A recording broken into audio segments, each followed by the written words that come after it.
जब हम अंतर्राष्ट्रीय अनुवाद दिवस के आयोजन पर, उसके प्रयोजन पर विचार करते हैं तो सहज ही हमें यह बोध होता है कि भारतीय जो महत्वपूर्ण दर्शन रहा है, जिसे हम वसुधैव कुटुंबकम के रूप में सगर्व स्वीकार करते रहे हैं, पूरी वसुधा, पूरी पृथ्वी को हम एक कुटुंब के, एक परिवार के रूप में देखते रहे हैं। इसलिए सबका दुख हमारा दुख, सबका सुख हमारा सुख, इस भावना से हम वो बाजारवादी दृष्टि से वसुधा को, पृथ्वी को कुटुंब नहीं मानते।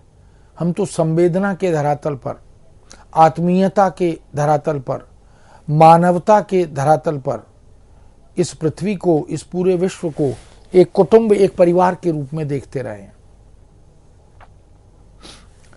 और अब आज हम भूमंडलीकरण के रूप में, ग्लोबलाइजेशन या वैश्वीकरण के रूप में जिस अवधारणा से जुड़ रहे हैं, वह भी एक महत्वपूर्ण पक्ष है, क्योंकि उद्योगों का, व्यवसायों का, तकनीक का, प्रौद्योगिकी का परस्पर आदान प्रदान, वैश्विक विकास में उनकी भूमिका, वह भी, और फिर उत्पाद को विक्रय करते हुए अपने धनार्जन के स्रोतों को समृद्ध करने, बढ़ाने की जो एक परिकल्पना है, उसमें भी अनुवाद की भूमिका महत्वपूर्ण रही है।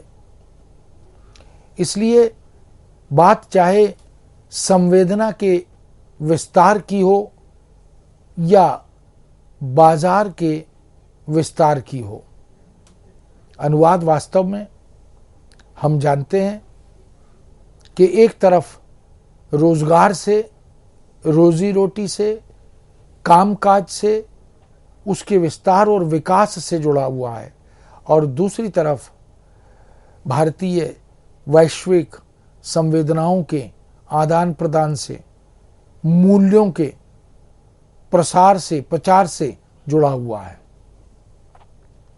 किसी भी लेखक को अपनी लेखकीय आत्मा के विस्तार के लिए अनुवाद की शरण में जाना होता है।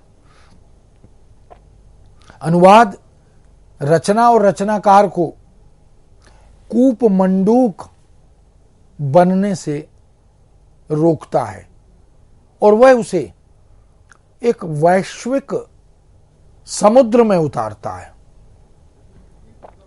विश्व की अनेक भाषाएं, प्रत्येक वैश्विक भाषा के श्रेष्ठ विचारक, श्रेष्ठ लेखक, श्रेष्ठ चिंतक और प्रतिष्ठित राजनेता, स्तुत्य दार्शनिक, वंदनीय वैज्ञानिक, स्मरणीय पत्रकार और डॉक्टर, अध्यापक,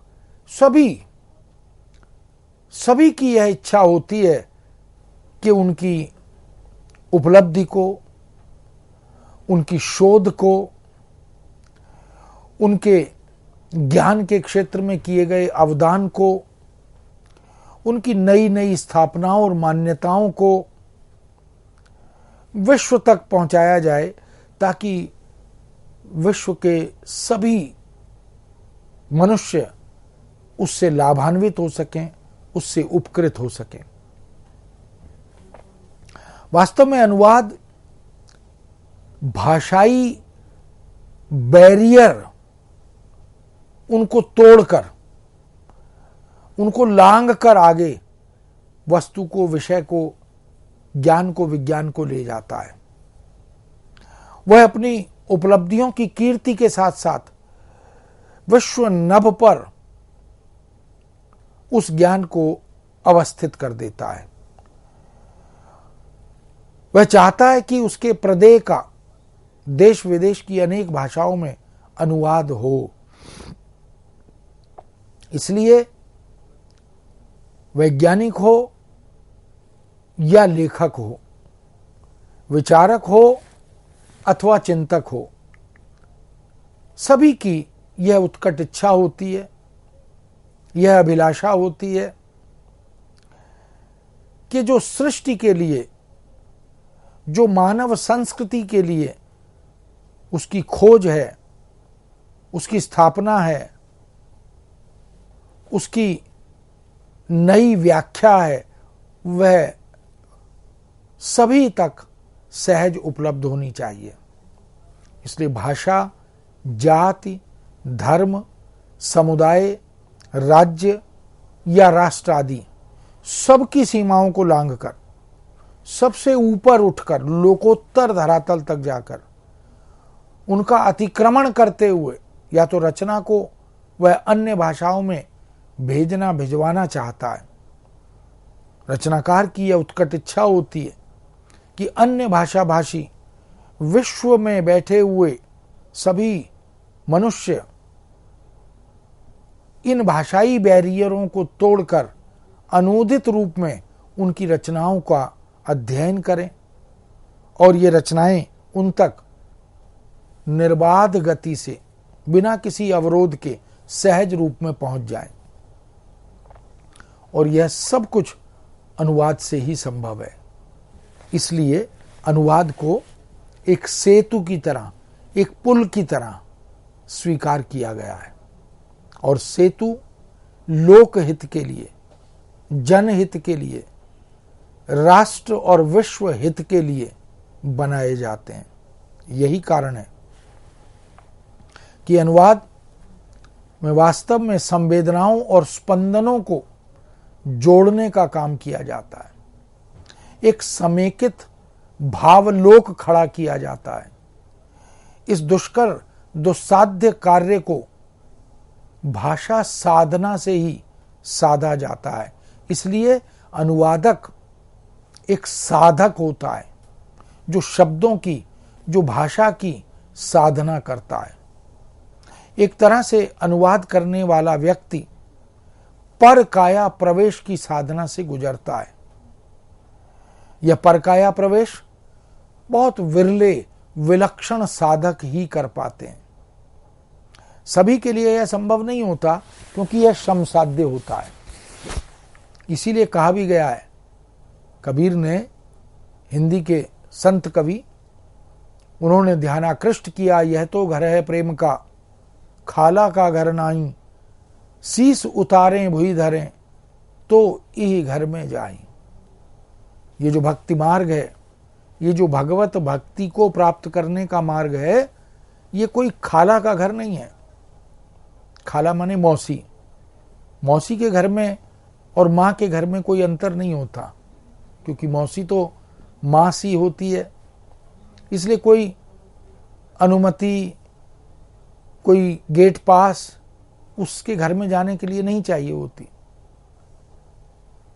तो कबीर ने कहा कि यह तो जो भक्ति मार्ग है, भगवत भक्ति को प्राप्त करने की जो राह है, ये कोई खाला का घर नहीं है। इसके लिए कुछ शर्त हैं, कुछ कंडीशंस हैं। शीस उतारे भुई धरें, तो पहले अपना सर उतारकर बाहर रख दीजिए, फिर इस घर में प्रवेश पाने का अधिकार प्राप्त कीजिए। तो ये जो शीस उतारना है, यह प्रतीकात्मक है। यह अहंकार, ये जो सर है, ये अहंकार का, यह गुमान और घमंड का प्रतीक बन जाता है। तो ईश्वर के प्राप्ति का जो मार्ग है, वह इस घमंड को, इस अहंकार को, इस दंभ को बाहर छोड़ने के बाद ही खुल पाता है। अनुवाद वास्तव में एक ऐसी ही प्रक्रिया है जिसमें अनुवादक को ऐसा प्रतीत होता है कि उसने सर्वश्रेष्ठ अनुवाद किया है। किंतु अनुवाद के बारे में ये बात हम सदा सर्वदा दोहराते हैं, याद रखते हैं कि अनुवाद एक अंतहीन यात्रा भी है। Translation is an endless travelling, इसीलिए कहा जाता है कोई भी अनुवाद अंतिम अनुवाद नहीं होता, हो भी नहीं सकता। उसमें हमेशा सदा सर्वदा संशोधन की, संवर्धन की, परिवर्धन की संभावना रहती है। और यह सब कुछ अनुवादक सापेक्ष होता है, व्यक्ति सापेक्ष होता है। अनुवाद परोपकार का, परहित का, समाज और राष्ट्र हित का कार्य है। इसलिए इस कल्याणकारी कार्य को सुपात्र ही कर सकते हैं, जिनको उस तरह का मर्म, उस तरह का भावलोक, उस तरह का वैचारिक चिंतन यह ईश्वर ने दिया है। अनुवाद के अधिकारी सभी नहीं होते, क्योंकि अनुवाद में उसको कालजयी बनाने के लिए, उसे सहज बोधगम्य बनाने के लिए कुछ अनुसृजन, जिसमें मौलिक सृजन की संभावना भी रहती है, कुछ पुनर्सृजन ऐसा भी करना होता है। तो निर्भर करता है कि किस अनुशासन का अनुवाद हम करना चाहते हैं और हमारा प्रयोजन क्या है, उद्देश्य क्या है। इसलिए अनुवाद ऐसा होना चाहिए क्योंकि वह लोकहित, जनहित, परहित का कार्य है, जिस पर कोई प्रश्न चिन्ह न लगे। कोई अनुवादक को और अनुवाद को फिर से कटघरे में खड़ा न करे, उसे पाप या प्रवंचना न कहे। अनुवादक की जवाबदेही सदा सर्वदा रहती है। उसमें लेखक निर्दोष होता है, लेकिन यदि अर्थ का अनर्थ हो जाए तो अनुवादक ही दोषी ठहराया जाता है। इसलिए अनुवाद कर्म को हम दूसरे के गर्भ को धारण करने जैसा कठिन कार्य, कठिन साधना इस रूप में भी देखते हैं। इसीलिए उसकी अंतर्राष्ट्रीय महत्ता स्वीकार भी की जाती है। भारतवर्ष में तो यह सौभाग्य का विषय है कि यह बहुभाषी, बहुधार्मिक, बहुसांस्कृतिक देश रहा है। अनेक भाषाएं, उपभाषाएं, बोलियां, उपबोलियां यहाँ विद्यमान रही हैं और बहुभाषा भाषी समुदाय में हम सब भारतवासी जन्मजात अनुवादक हो ही जाते हैं। हमारे यहाँ तो नीति शास्त्र में इस तरह के अनेक कथन हैं जिनमें अनुवाद के सैद्धांतिक विवेचना के बीज भी मिलते हैं। संस्कृत में कहा जाता है शतम वद मा लिख, 100 बातें बोल लीजिए लेकिन लिखिए नहीं। इसका अर्थ यह नहीं कि लिखना मना है, इसका अर्थ है यदि लिखें तो सोच समझ कर, विचार कर, क्योंकि जो एक बार लिख दिया वो दस्तावेज हो जाएगा, उसे बदला नहीं जा सकता, उसे वापस नहीं लिया जा सकता। प्रशासन में इसी तरह की परंपरा है। इसीलिए संत कबीर को पुनः याद करते हुए अगर हम दोहराएं कि कबीरा जिह्वा बावरी कह गई सरग पाताल, आप कहीं भीतर गई जूते खाद कपाल। ये जो जिह्वा है हम सबके पास, ये बहुत जल्दी जल्दी फिसलती है। कुछ भी अनाप शनाप जब बोलना शुरू करती है तो रुकती नहीं है। तो कबीर कहते हैं कि ये जो जिह्वा है ये बावरी है, ये कुछ भी अनर्गल, अवांछित और संदर्भ से परे जाकर न जाने क्या क्या बोलती है। इसीलिए कहा जाता है पहले तोलो फिर बोलो, पहले सोचो समझो फिर बोलो। आप कहीं भीतर गई, ये तो खुद कुछ भी कहकर 1.5-2 इंच की जिह्वा जो है वो कुछ भी कहकर अंदर जाकर छिप जाती है, लॉक हो जाता है, दांत आगे आ जाते हैं और ये सुरक्षित हो जाती है। लेकिन जूते खाद कपाल पर भुगतना पड़ता है सर को। तो कहना क्या चाहते हैं कि सोच समझकर बोलना, सोच समझकर लिखना चाहिए, क्योंकि बिना सोचे समझे बोलने और लिखने के जो नुकसान हैं, जो हानियां हैं, वो बहुत घातक होती हैं। इसलिए सोचने समझने की भाषा स्रोत भाषा है और अभिव्यक्ति की भाषा लक्ष्य भाषा है। हम सबके पास, हम भारतीय संस्कृति में, भारतीय नागरिकता में अगर हैं तो हम देख सकते हैं कि हम सबके पास एकाधिक भाषाएं ईश्वर प्रदत्त होती हैं। मातृभाषा हमारी एक भाषा है और इसी तरह समाज में जब हम बाहर निकलते हैं तो संपर्क भाषा से हमें जुड़ना पड़ता है और फिर तीसरी भाषा हम अपने शिक्षण के जो उपक्रम हैं, जो कार्यक्रम हैं, विद्यालय में, कॉलेज में, वहाँ जाते हैं तो वहाँ भी जाकर फिर हमें तीसरी भाषा सीखनी होती है। तो 2-3 भाषाएं तो हर भारतीय नागरिक के पास होती ही हैं। औपचारिक शिक्षा की आवश्यकता हम जानते हैं कि महत्वपूर्ण होती है। मातृभाषा हम माँ के दूध से अर्जित करते हैं और उसकी आंगिक चेष्टाओं से, उसके हाव भावों से, उसकी मुख मुद्रा से हम उसके मनोभावों को पढ़ भी लेते हैं बाल्यकाल में। लेकिन यहाँ भी अगर हम गंभीरता से देखें तो एक अनुवाद की प्रक्रिया काम करती है। इसलिए भारत भूमि पर जन्म लेने वाले प्रत्येक मनुष्य को ईश्वर प्रदत्त एकाधिक भाषाएं विरासत में मिलती हैं और यह अनुवाद की प्रक्रिया उसके मनोमस्तिष्क में सोचने, विचारने और व्यक्त करने के बीच चलती रहती है। इस तरह 2-3-4 भाषाएं हम सब लोग अर्जित कर लेते हैं, उससे जुड़ जाते हैं। भारत में अनुवाद की परंपरा आदिकाल से रही है।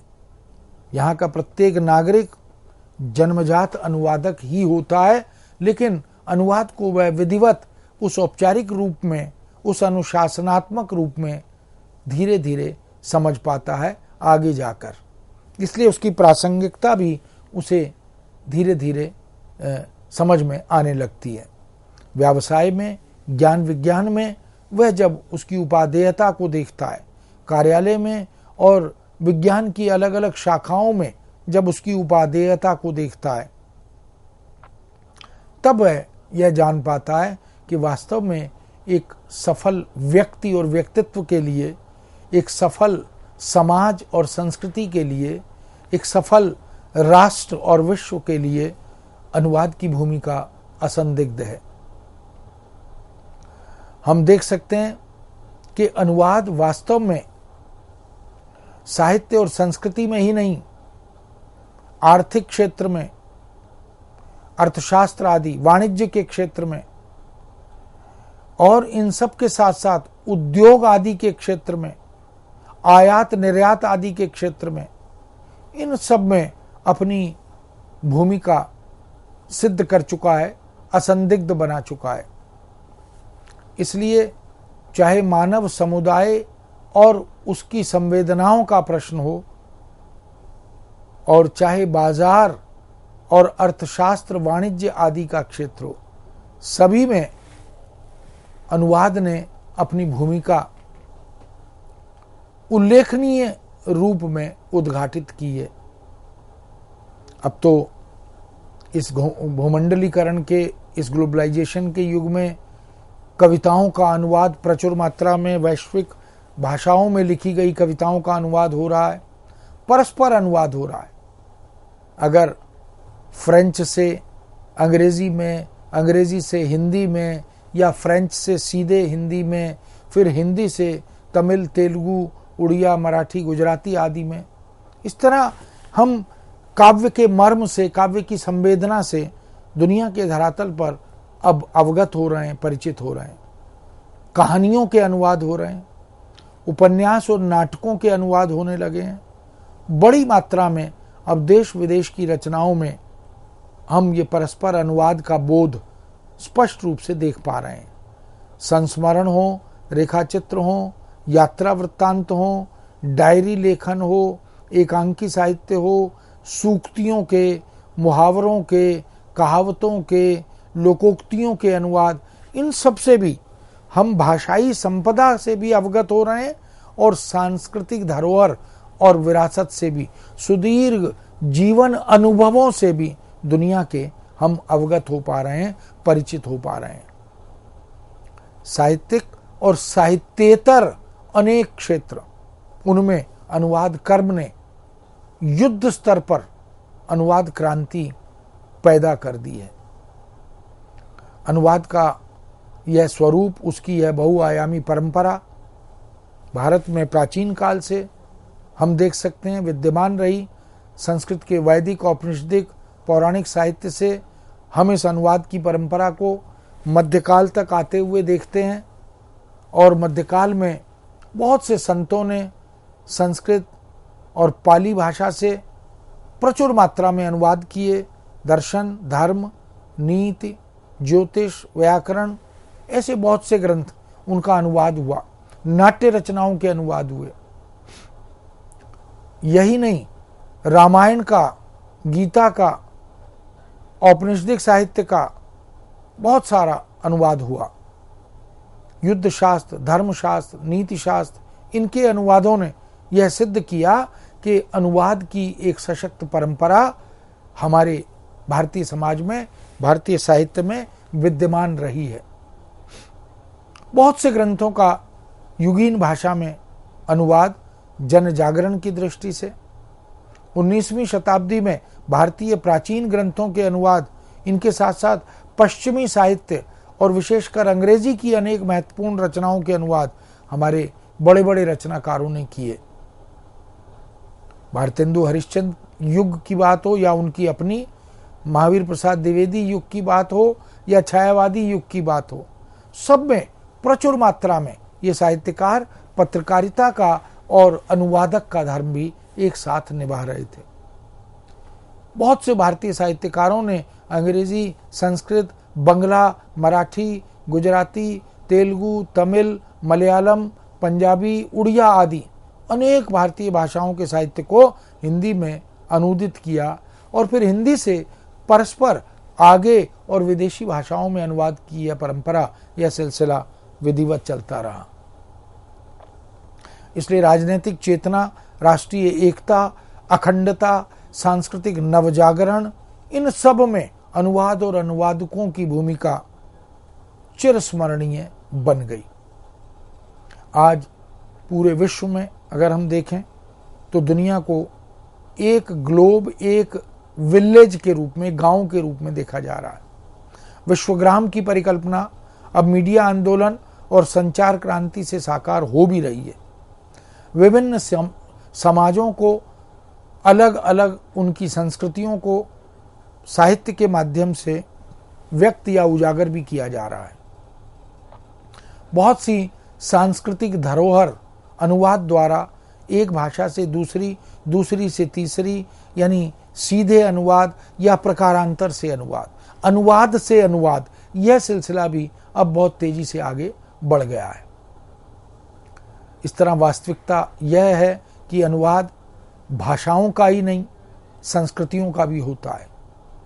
अनुवाद हो दो संस्कृतियों के बीच एक सांस्कृतिक आदान प्रदान का सशक्त और कल्याणकारी सेतु बना देता है।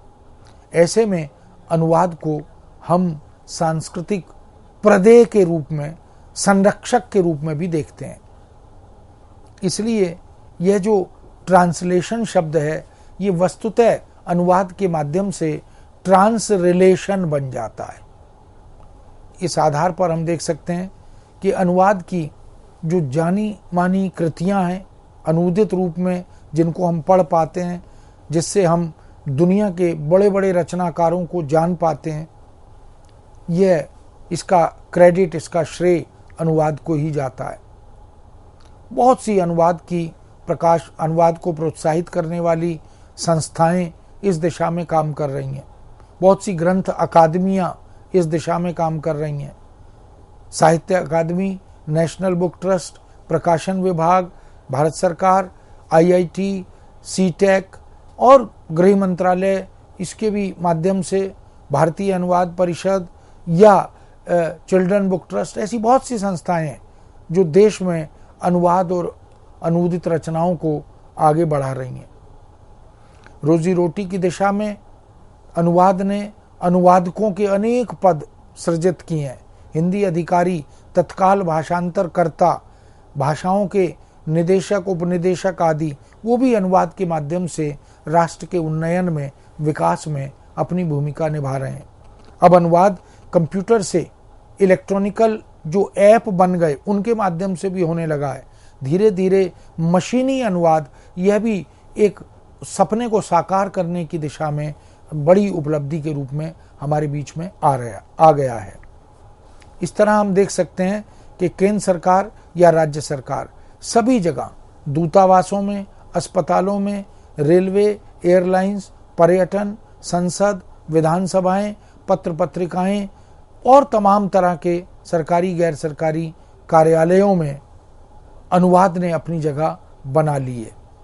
शिक्षा जगत में उच्च शिक्षा को जन जन तक पहुंचाने के क्षेत्र में और मनोरंजन में, चिकित्सा में, खेलों में, तमाम क्षेत्रों में, पुस्तकालय आदि में, कोश विज्ञान की दुनिया में, शब्दावली निर्माण की दुनिया में, वित्त वाणिज्य आदि की दुनिया में अनुवाद ने और अनुवादकों ने रचनात्मक भूमिका निभाई है। सिनेमा भी, दूरदर्शन भी, रेडियो भी इस दृष्टि से अपनी उल्लेखनीय भूमिका रेखांकित कर पा रहे हैं। तो मित्रों, कह सकते हैं कि अनुवाद ने वैश्विक संदर्भ में डॉक्टरी को यानी मेडिकल साइंस को, इंजीनियरिंग को, वकालत को, जजेस को, फैशन डिजाइनिंग को, डेकोरेशन को, आर्किटेक्चर को, साइकोलॉजी मनोविज्ञान को, बिल्डिंग कंस्ट्रक्शन को, इन सब को परस्पर आदान प्रदान से जोड़ दिया है। और आज हम कार्ल मार्क्स को, शेक्सपियर को, गोर्की को, मैक्स मुलर को, कीट्स को, ड्राइडन को, क्रोचे को, इलियट को, देरिदा को, प्लेटो को, अरस्तु को, सुकरात को, टॉलस्टॉय को, उमर खय्याम को या शैली और बायरन आदि को, न जाने कितने बड़े बड़े रचनाकारों को अगर आज हम पढ़ पाते हैं तो अनुवाद के कारण ही संभव है। इसी तरह हमारे रचनाओं को दुनिया में पढ़ा जा रहा है। मित्रों, कुल मिलाकर अंतर्राष्ट्रीय अनुवाद दिवस के इस अवसर पर हम इस बात को स्मरण करते हुए, अनुवाद की भूमिका को नमन करते हुए इस विषय को यहीं विराम देते हैं। पुनः आपके समक्ष नए विषय के साथ उपस्थित होंगे। आज्ञा दीजिए। नमस्कार।